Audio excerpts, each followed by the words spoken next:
Dikisahkan, Abu Nawas berprofesi sebagai penjual minyak wangi di pasar. Ia terkenal sebagai sosok yang ramah kepada pembeli dan sering menghibur orang dengan cerita jenakanya.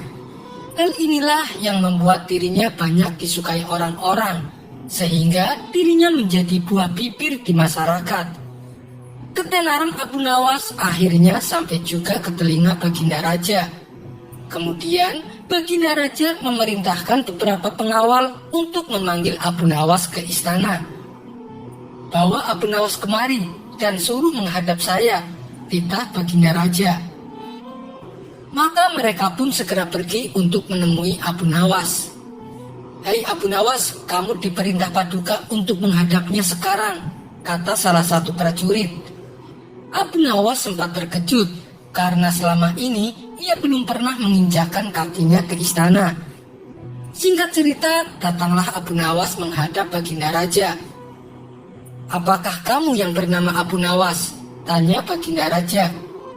"Benar Paduka yang mulia, hamba adalah Abu Nawas," jawab Abu Nawas. "Coba ceritakan kisah yang membuatku terhibur," titah Baginda Raja. Lantas Abu Nawas menceritakan kisah yang membuat Baginda Raja tertawa terpingkal-pingkal. "Abu Nawas, besok kamu tidak usah jualan minyak wangi di pasar. Mulai sekarang kau bekerja untukku," ucap Baginda Raja. "Ampun Paduka, kalau boleh tahu pekerjaan apakah yang hendak Paduka berikan?" tanya Abu Nawas. "Kamu saya angkat menjadi pelayan istana.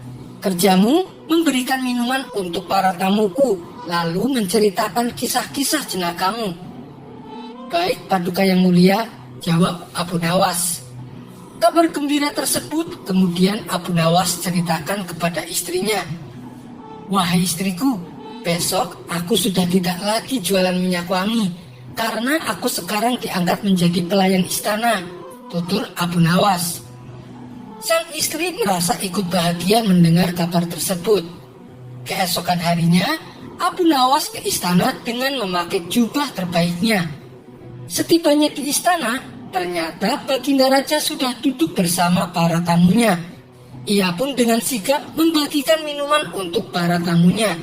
Lalu ia duduk di tengah-tengah mereka dan menceritakan beberapa kisah jenaka. Baginda Raja dan para tamunya seketika tertawa terpingkal-pingkal. Sang Raja pun sangat terhibur dengan kisah yang diceritakan Abu Nawas. Setelah waktu menjelang sore, Abu Nawas pamit pulang ke rumah. Ia pun diberi uang oleh Baginda Raja sebagai upahnya hari ini. Begitulah keadaan Abu Nawas untuk beberapa waktu yang cukup lama. Sampai suatu hari, ada salah satu menteri istana yang merasa cemburu dengan kedekatan Abu Nawas dan Baginda Raja. Seperti biasa, setelah waktu sore tiba, saatnya bagi Abu Nawas untuk pamit pulang dari istana. Sang Raja memberi upah yang lumayan banyak kepada Abu Nawas. Ketika dalam perjalanan pulang, ternyata Abu Nawas diikuti oleh menteri yang tidak suka kepadanya. "Hei Abu Nawas, tunggu sebentar. Ada yang mau aku bicarakan," kata sang menteri. Abu Nawas pun berhenti dan bertanya, "Ada apa Tuan Menteri?" Sang menteri lalu memberitahu bahwa Baginda Raja sangat terganggu dengan bau mulut Abu Nawas. Abu Nawas menjadi terkejut dan bertanya, "Lalu apa yang harus aku lakukan Tuan Menteri?" Sang menteri menjawab, "Itu mudah Abu Nawas. Saat kau bercerita di hadapan Raja, lebih baik kau tutupi mulutmu dengan tangan." Saran tersebut diterima Abu Nawas. "Terima kasih Tuan Menteri atas sarannya," balas Abu Nawas. Esok harinya, Abu Nawas bercerita di hadapan Raja dan para tamunya dengan menutupi mulutnya pakai tangan. Baginda Raja menjadi tersinggung, begitu pula dengan para tamunya.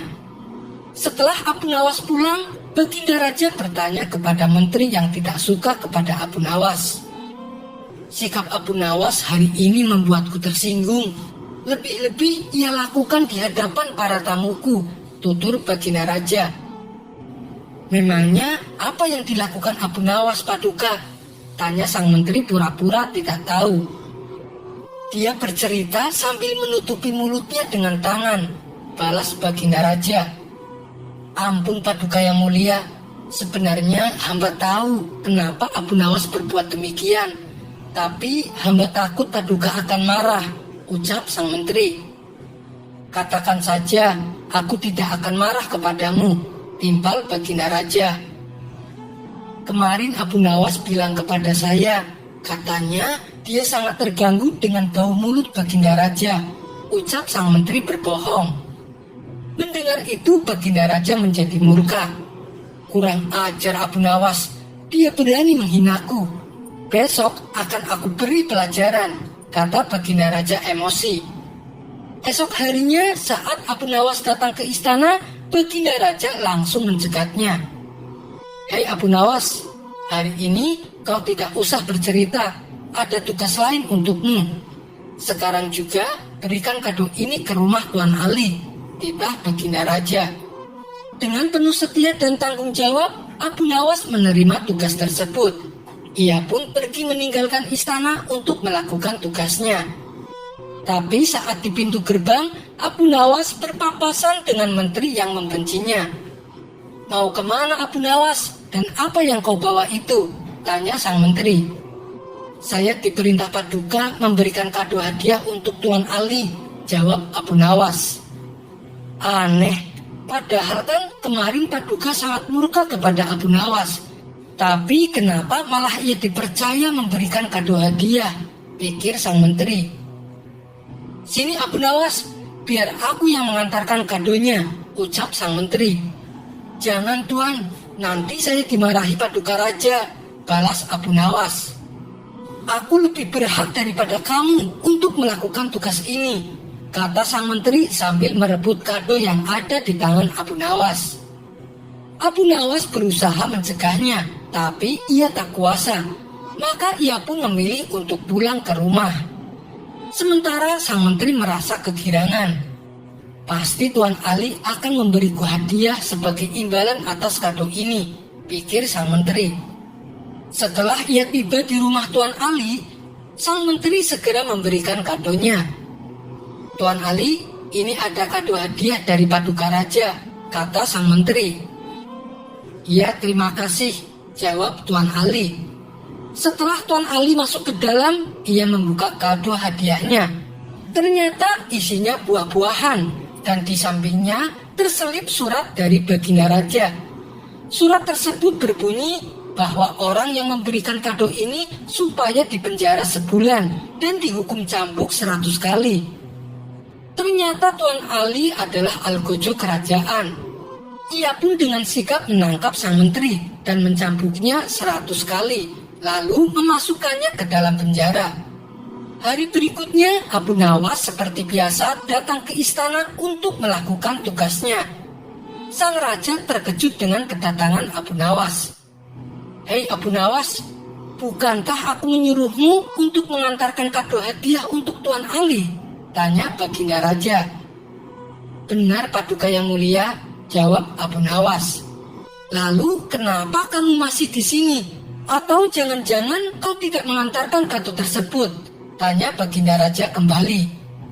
Ampun Paduka yang mulia, kado tersebut direbut paksa oleh sang menteri, dan saya tidak berani melawannya, balas Abu Nawas. Sejenak Baginda Raja terdiam dan menjadi heran. Bukankah menteri itu yang memberitahu kalau Abu Nawas tidak suka dengan bau mulutku? Kata Baginda Raja dalam hati. Oh iya Abu Nawas, saya ingin tahu, kenapa kemarin kamu bercerita dengan menutupi mulutmu? Tanya Baginda Raja. Ampun Paduka yang mulia, kata Menteri Paduka, Paduka sangat terganggu dengan bau mulut saya. Oleh sebab itulah saya menutupi mulut saya. Saya tidak ingin Paduka merasa tidak nyaman atas bau mulut saya, jawab Abu Nawas.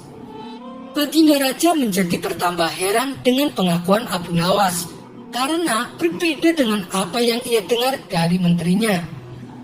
Oh, jadi menteriku mencoba memfitnah Abu Nawas, tapi dia mendapatkan balasannya. Allah memang sangat adil kepada hambanya, kata Baginda Raja dalam hati. Berarti kamu tidak jadi yang mengantarkan hadiahnya, Abu Nawas? Tanya Baginda Raja memastikan. Ampun Paduka, hamba memang bersalah, tapi hamba tidak kuasa melawan, sebab Menteri Paduka merebutnya dengan paksa. Apalagi saat dia bilang kalau dia lebih pantas dan berhak yang mengantarkan kadonya. Jawab Abu Nawas. Yang dikatakan menteriku itu memang benar, Abu Nawas. Dia lebih berhak dan lebih pantas mendapatkannya, ujar Baginda Raja tersenyum. Sampai di sini dulu perjumpaan kita. Wassalamualaikum warahmatullahi wabarakatuh.